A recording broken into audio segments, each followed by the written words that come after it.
For today's History Tidbit, as we continue to think about God's faithfulness to Berwick Baptist Church for these last 192 years, I want to introduce you to two important characters. The first is the Reverend Edward Manning, and I have a couple photos of him for you here. This is the Reverend Edward Manning. He was born in 1766 in Ireland, and 3 years later with his family, they crossed the Atlantic and made their way to our neck of the woods. Edward Manning lived until 1851, and in his long life he had a very significant impact on the life of our own denomination, the Baptist denomination here in the Maritime Provinces. It's really hard to overestimate just the significant impact that he had on our denomination.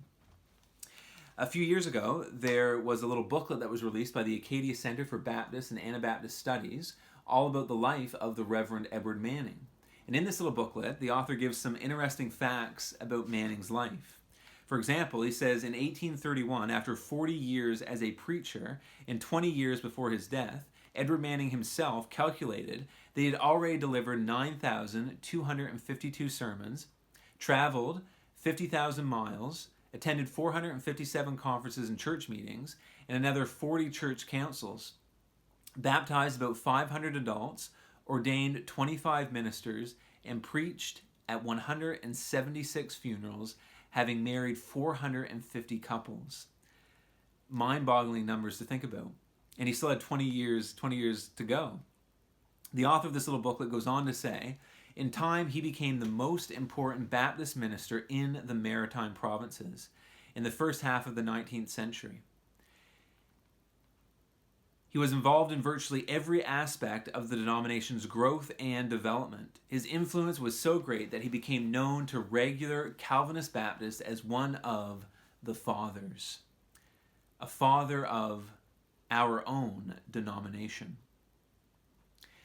And so you might wonder why I introduced you to the Reverend Edward Manning. Well, the reason I introduced you to him is because for many years he was the pastor of the First Cornwallis Baptist Church.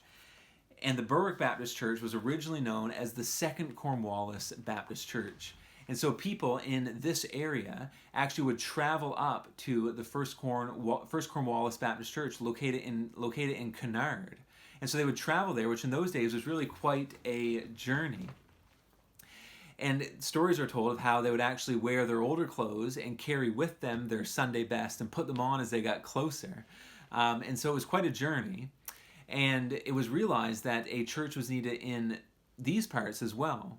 And so 50 members were dismissed from the First Cornwallis Baptist Church, and that made up the initial membership of what would be called the Berwick Baptist Church, but then was known as the Second Cornwallis Baptist Church, which came into existence the 9th of January, 1828. And that brings us to the second character that I wanted to introduce you to, and that is the Reverend William Chipman. And so here's a photo of the Reverend William Chipman, the first pastor of our church, then the Second Cornwallis Baptist Church, known now as the Berwick Baptist Church.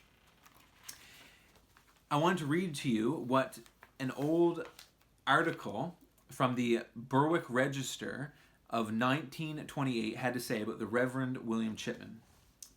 It says this: the Reverend William Chipman was ordained the first pastor March 19th, 1829, and continued as its pastor for 29 years and 6 months, at the end of which time its membership had increased to 352, he having baptized 428.